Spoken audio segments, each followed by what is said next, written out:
Gmail, attaching files. In this tutorial, we're going to walk you through how to be able to attach files in your Gmail messages that you are writing.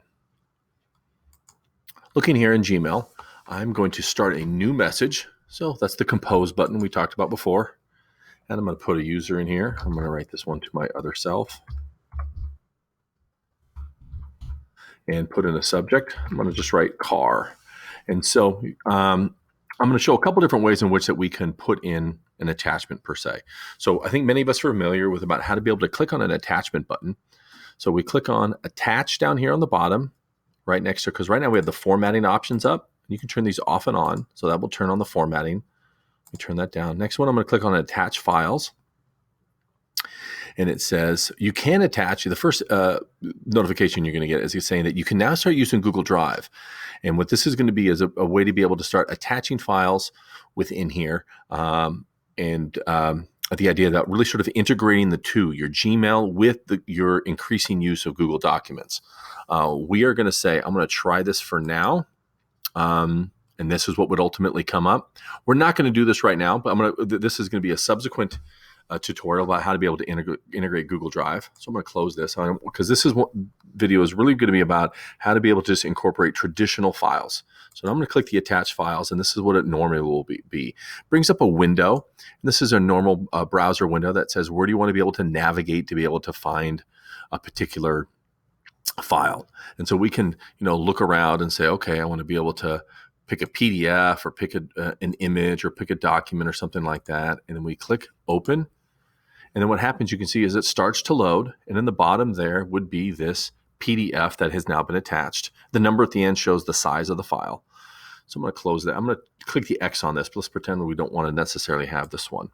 So what we can do when we attach many different types of files, pictures and PDFs and Word documents. And basically, if it is a standalone file, you can attach it. There is a limitation about how large your files can be. If you are doing Google Drive files, there is no limit on those ones, but these are just traditional files. I do want to show you a couple different ways besides the normal click on the paperclip link.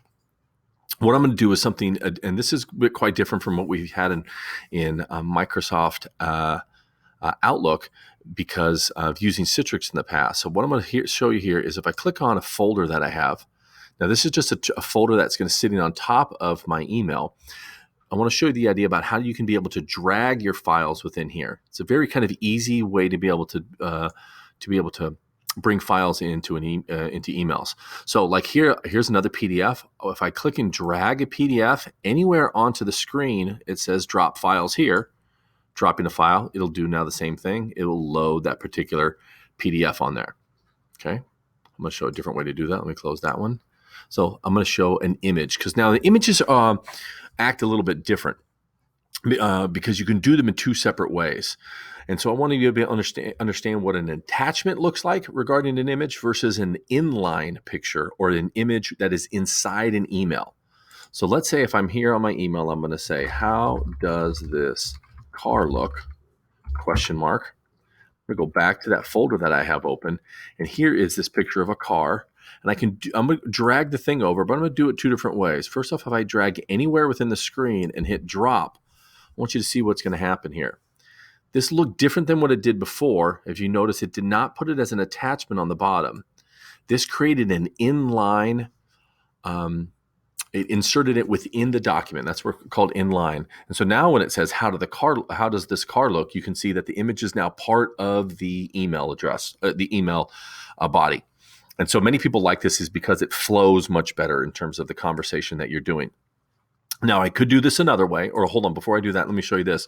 By clicking on the image once, I now get those traditional handles where I can make the image larger or smaller, or it gives me some tips down here too. It says we can make this image small, the original size. Like if I click on here, you can see how large this image really is, which ultimately is way too large, I think, for the email that I want.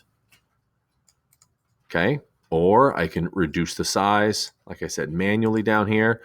This is what the small looks like. If I want to make that much smaller, it does have this nice thing called best fit, where it is going to adjust it based on the size of the email window.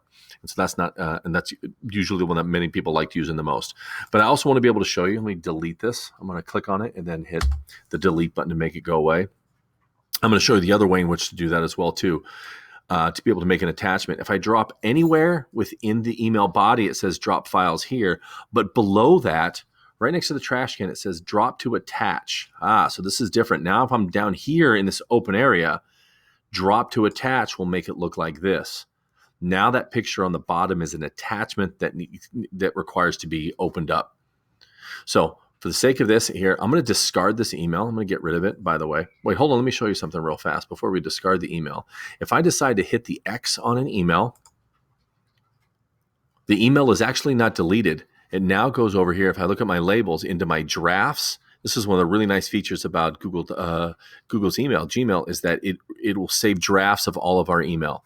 It says, here's a draft. How does the car look? And I can come back to this later on and now hit send or do something else with it. So here I'm going to hit delete, but there are also more options as well too next to the delete button. But let's get rid of this one.